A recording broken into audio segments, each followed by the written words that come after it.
Don't get those hopes up about 2022. At least not in the sense that the front office is going to go bonkers trying to build up the big league roster. Good morning to you. Good Wednesday morning. I'm Dejan Kovacevic of DK Pittsburgh Sports, and this is Daily Shot of Pirates. It comes your way bright and early every weekday. If you're into football and or hockey, I also offer up daily shots of Steelers and Penguins where you found this. Ben Cherington had his end-of-season session with us yesterday afternoon. The questioning went back and forth for about, 45 minutes, which is an eternity with a big league GM in any sport. And he seemed eager and willing to answer just about everything that was thrown his way. And trust me, having been in there, it wasn't softball time. This team, for whatever else it's done well at multiple levels of the organization, it hasn't done well at all, obviously, at the Pittsburgh level. And as I've shared with you many times on this show, my own feeling is that the Pirates would do themselves a favor, would help their own plan, would help assist in creating patience that's necessary to make that plan a success if they didn't completely stink at the one level that has the most eyeballs on it. It's been 2 years now under this management group. I know that's going to seem unfair to some people because, they only had the 60 games last season. They didn't have minor leagues and everything else. Too bad. It doesn't matter. It's been a long time for people here. It's been a long time for people throughout the organization.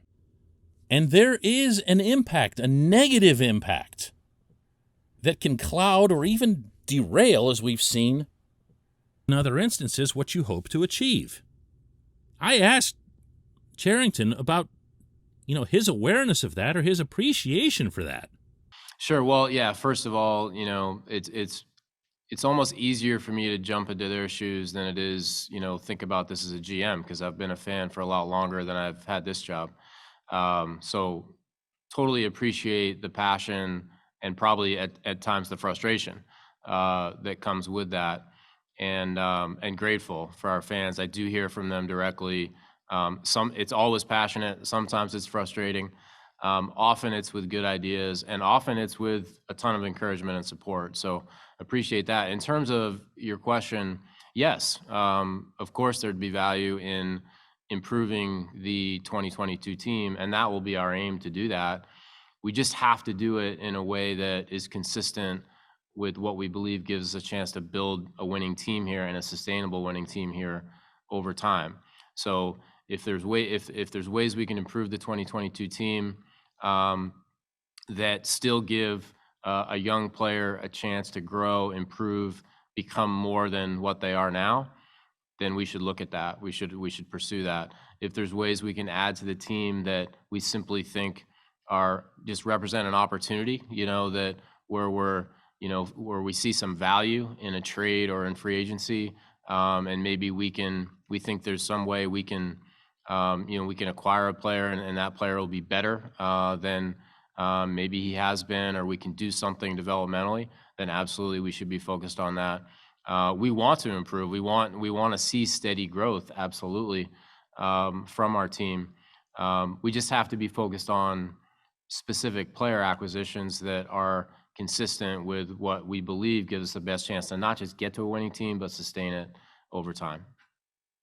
This portion of Daily Shot of Pirates is brought to you by our friends at North Shore Tavern, directly across Federal Street from PNC Park.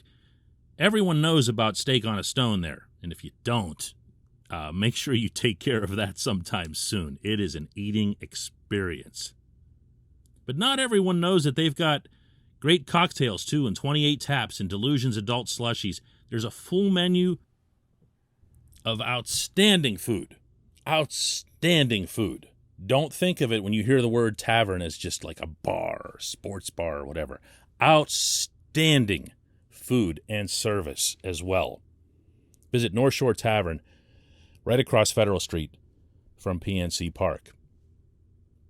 More questions went at Cherington about 2022. And that's to be expected. I'm sure he expected it. He knows the Pirates are based in Pittsburgh. He knows this isn't St. Petersburg, Florida, where nobody's paying attention. And the Rays front office, in weird kind of ways, can actually benefit from that because they can make really unpopular moves and not have to deal with repercussions. That's not how it works here. This franchise has been rooted for 135 years. These people, even though they're new, most of them, to the organization, are aware of that. They're also aware of what happened here in 2013 to 15. They've seen the videos, they've seen the highlights, they've seen Cueto drop the ball, Russ hit the bomb, Justin Morneau with the relay. They've seen all that. They've seen the crowds. They know. They know. But no matter how many times the subject of 2022 came up, Cherington kept finding a way to swing it back to, we have to take care of the whole thing. Understand, please, I have no issue with that. If anything, I've been a vocal proponent of the approach that he's taking. Also tried to call attention to some of those little victories that they've had behind the scenes that aren't necessarily visible to a lot of fans, that certainly aren't visible when they turn on the game that night and see Kyle Keller or somebody like that pitching and giving up home runs. But I remain of the belief that they will do themselves and their own broader ambitions a big favor by being better in Pittsburgh than they've been. And realistically, what are we talking about here? Where is that bar? It's now at 101 losses. And you know and I know that if 2020 had played out, that team was going to be even worse. So what's your bar? This? Don't be a catastrophe? Lose less than 90? I don't think that's asking a whole heck of a lot, and I also don't think it has to happen through just biding time, through hoping that this young player or that young player can fill this position or that position or a couple of spots in the rotation or the bullpen. Figure out where you want everyone to be organizationally going into 2022. Do everything that you can to maximize their talents wherever they are. But then look at the roster in Pittsburgh and say, whoa, hang on, we've got no corner outfielders. This is a problem. And we're going to address this problem even though it has nothing to do with the future, even though it's not a building block. Yes, that's going to cost money. It might even cost a little bit of baseball capital. I don't have a problem with that. I know for a fact this city won't have a problem with that. I don't hear a whole lot of clamoring for Bob Nutting to be frugal or to continue to be frugal. The payroll, as I'm speaking to you right now for the 2022 season, is $0.00. That's how much is committed. That doesn't mean that's how much they'll cost. Some players, notably Brian Reynolds through arbitration, are going to get really big raises. His should be enormous. But I look at this team, and without having done any sort of deep dive math, and see it as probably being about a $40 million outfit as is. And they spent close to $60 this season. So what are we really looking at here? What are the limitations? What are the restrictions? Don't expect, by the way, Cherington to come out, or anyone with the Pirates, to come out and say, oh yeah, we're definitely going to hike things up, because that kills their negotiating/bargaining power with any free agent with whom they'd speak. And I know that for a fact, because I've dealt with agents for many, many years, And the first and most important thing that agents want to know going into any contract setup is how much money does the team have? Because that'll affect how much they ask for. So don't be disappointed that Cherington didn't come out and say, payroll's going up, here we go. I didn't expect that. But I'm going to be honest with you. I did expect to at least feel a little bit more urgency toward 2022 than I did. And that was, candidly, that was disappointing. When we come back, just one question.